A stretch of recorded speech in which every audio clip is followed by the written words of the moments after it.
Alright, so welcome back dito sa ating channel dito sa Bobs TV. Okay, so tayo nagbabalik muli mga kababayan at ito pag-usapan natin, no? Harry Roque, meron na nga bang malubhang karamdaman sa pag-iisip mga kababayan? May sakit na ba ito sa pag-iisip mga kababayan? Yan po ang ating alamin ngayon at pag-uusapan, pero syempre bago ang lahat, please don't forget to subscribe, like, share at comment dyan sa comment section. Okay. Nako, eto pa mga kababayan, no, pag-usapan natin ito na ng mga sinabi na itong si Harry Roque, mga kababayan. Ha? Hindi ko maintindihan, no, kung anong meron dito kay Harry Roque at tila talaga namang ano ba to? Nababaliw na ba to? Nabubuwang na ba etong si Harry Roque? Ha? Sa kabila po ng mga nangyayari ngayon dyan sa Middle East, mga kababayan, kesa pagtuunan natin, no? O kaysa pagtuunan nila mga kababayan, yung po mga kababayan natin na naipit po sa kaguluhan sa Middle East mga kababayan. Etong si Harry Roque, ang isip niya pa rin kung paano po maipupwesto itong si Sara Duterte. No? Siguro miss na niyang makauwi dito sa Pilipinas. Ito niyo yan, yung nakapost mga kababayan. Ano sabi niya dyan? Roque, hinimok si PBBM na temporaryong ibigay o temporaring ibigay ang pagkapangulo kay VP Sara sa gitna ng tensyon sa Middle East. Nagkakagulo na nga po sa Middle East mga kababayan. Nandoon yung mga kababayan nating naiipit sa kaguluhan. Politika pa rin ang iniisip ni Harry Roque. No, wala na ata sa katinoan etong tao na to mga kababayan. No, wala na silang ibang iniisip, no, siguro sa tanang buhay nila, no, hanggang sa pagtulog nila, sa paggising nila, hanggang sa panaginip siguro nila mga kababayan, no, ay ang iniisip nila kung paano nila maipupwesto si Sara Duterte. Kung paano nila mapapatalsik ang Pangulong Bongbong Marcos sa pwesto. O ano sabi dito? Former presidential spokesperson Harry Roque has urged President Ferdinand Marcos Jr. to temporarily hand over presidential authority to Vice President Sara Duterte amid escalating tensions. Sabi niya dito mga babayan, pakiusap kay Marcos Jr. No, yun na lang tawag niya 'di ba? Makikita natin bastos talaga 'to 'Di ba? Hindi na niya ina-address na Pangulong Bongbong Marcos Ganyan kasi talaga ugali ng mga DDS mga babayan. Mga bastos po yan. Wala talagang magandang ehemplo po sa kanila. No, sa kanilang mga pagsasalita, sa kanilang mga ginagawa. Wala kayong makukuha magagandang ehemplo o magagandang example para sa kanila. No, o mula sa kanila. No, puro pangit ang makikita nyo sa mga tao na yan. No? Wala man lang respeto sa ating Pangulo, 'di ba? Pakiusap kay Marcos Jr. Sa kabila ng putukan sa gitnang silangan, paibigay po maski panandalian ang kapangyarihan ng tanggapan ng presidente kay Inday Sara Duterte. Dahil kailangan ng ating mga kababayan ang mabilisang tulong, lalong-lalo na ang mga kababayan natin sa gitnang silangan. Please lang po. Tuluyan na ata na baliw etong si Harry Roque mga kababayan. No? Panandalian. Ibigay daw panandalian ang pagiging presidente kay Sara Duterte mga kababayan. Ano yan? Candy? Ano yan? Ano? Laruan na pwede mong, sige, bigay mo muna para hindi umiyak si Inday Sara. Bigay mo muna yung laruan na yan. No? Kasi umiiyak na si Inday Sara. Gustong-gusto niya yung laruan na yan. No? Ibigay mo na yung upuan na yan para makaupo man lang siya kahit konti, kahit sandali. Para hindi na umiyak. No, ibigay mo na yung upuan na yan, sandali lang naman. Kung yung bata nga, mga kababayan, no, na iniiyakan yung upuan, no? At pinahiram mo yung upuan na yon, mga kababayan, sa tingin mo yung iniiyakan niyang upuan na yon, ibabalik niya pa doon sa totoong may-ari? Ha? Harry Roque, sa tingin mo? Hindi tayo naglalaro dito, Harry Roque. No?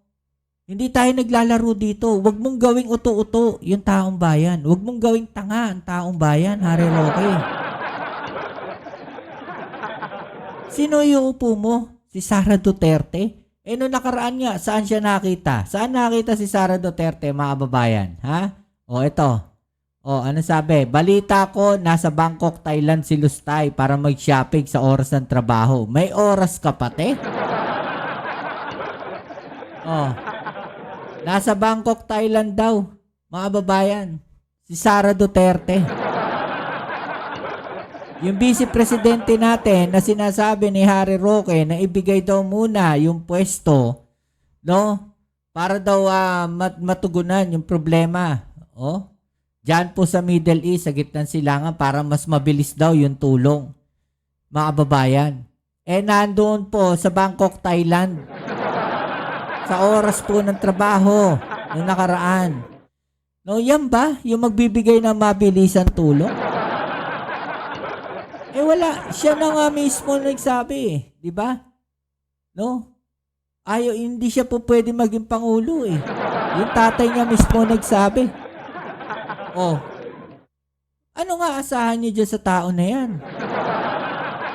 Vice Presidente na nga lang, no, ang kanyang trabaho, mga kababayan. Vice Presidente na lang ang trabaho niya. No? Hindi niya pa magampanan na maayos. Gusto nyo pa, no, na siya ang magpunta ron sa Middle East, mga babayan? Anong mangyayari dyan? Gusto nyo pa siya yung mag-asikaso? Ibigay ng Pangulo? Bakit hindi ba nagtatrabaho yung Pangulo natin? Sa bagay, pwede nating sabihin, no? Mahilig ka naman mag-travel abroad eh. Diba? Mahilig ka namang umalis. Mahilig ka pumunta sa mga OFW. Bakit hindi ka ngayon pumunta sa Middle East? Pagkakataon mo na. No? Inday Sara. Pagkakataon mo na magpunta sa Middle East at kausapin yung mga OFW natin doon. Diba? Yun naman yung gusto ninyo. Diba? Yun lagi yung katwiran ninyo. Kakausapin namin yung OFW. Pagkakataon nyo na ngayon, nakausapin yung mga OFW doon sa Middle East. Diba? Na meron talagang purpose. Hindi yung magrarally lang kayo.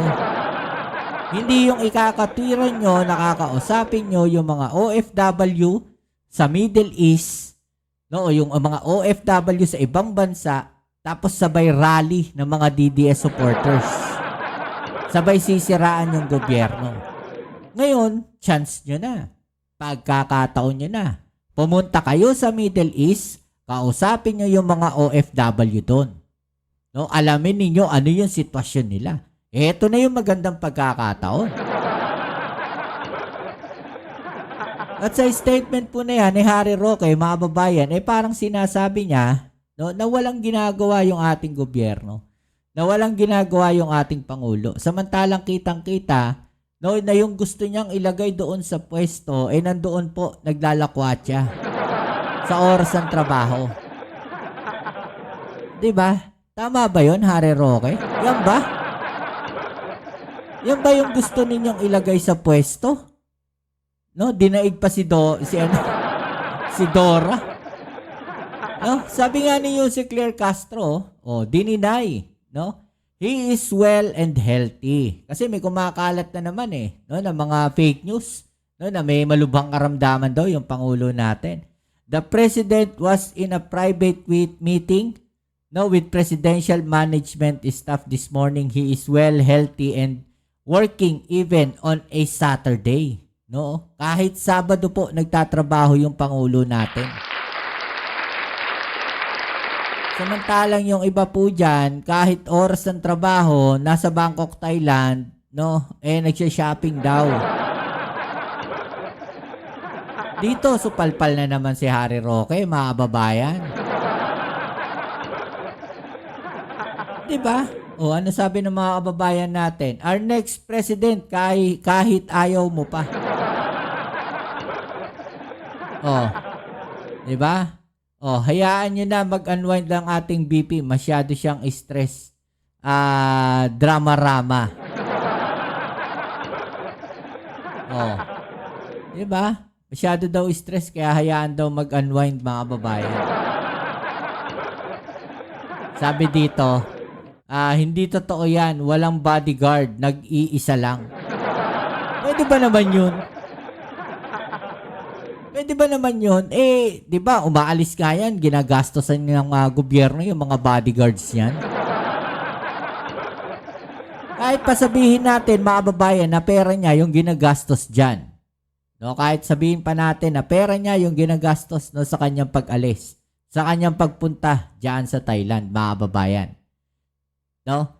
Pero hindi pa rin ho tama para sa isang inihalal ng ating bayan, no, na ikaw ay nandiyan sa lugar na yan at palaboy-laboy, paikot-ikot dyan sa oras ng trabaho mo.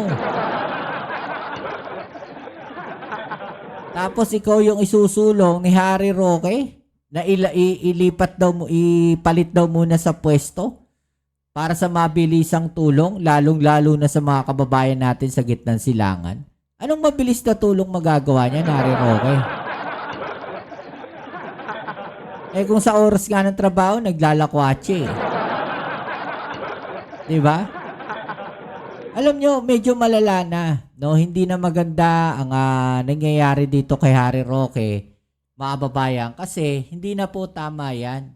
Yung mga ganyang klaseng pag-iisip po, mga babayan, na masama na po yan sa kalusugan. Kasi imagine ninyo, hindi na sila nakakapag-isip na maayos. No, siya po ay isang abogado, mga babayan. No, tapos sasabihin niya na ibigay lang panandalian yung pwesto kay kay Sara Duterte bilang pagkapangulo. Eh nasa konstitusyon ba yan, Harry Roque? Na pwede mo ipahiram yung pwesto mo bilang pangulo sa iyong bise? No, kasi pag ginawa naman yan ng pangulo natin, simple lang sasabihin nila. Katunayan lang yan na hindi mo kayang gampanan yung trabaho mo. See? Ganyan po sila mag-isip, mga babaeng. Ganyan sila mag-strategize. No? Na parang tila wala ang kawala pag kumagat ka. Pero sa tingin mo, sinong tanga kakagat kay Harry Roque? Sinong tanga kakagat sa kanilang mga pinagsasabi, mga babaeng? Wala naman natang ibang iniisip kundi kung paano may pupwesto itong si Sara Duterte. Diba? Kung paano mailalagay sa pwesto. Kahit pasabihin natin magkalat sila ng mga fake news. Diba? Kahit sa umabot pa sa punto na siraan nila yung ating Pangulo, ikalat nila yung fake news na yan, mga babayan, yun at yun. At dun pa rin babagsak na gusto nilang ipwesto si Sara Duterte bilang Pangulo. Diba? Ayan mga babayan, no? Ano pong masasabi niyo dyan? I-comment sa ibaba ang mga opinion na atin yung pag-usapan, alright? So yan, muli kita sa ating next video upload. Ito muli ang inyong Kuya Mobs, it's Mobs TV. And please don't forget to subscribe, like, share, comment dyan sa comment section. Maraming salamat po sa inyo. Ito po muli ang inyong Kuya Mobs, alright? Peace. I'm out.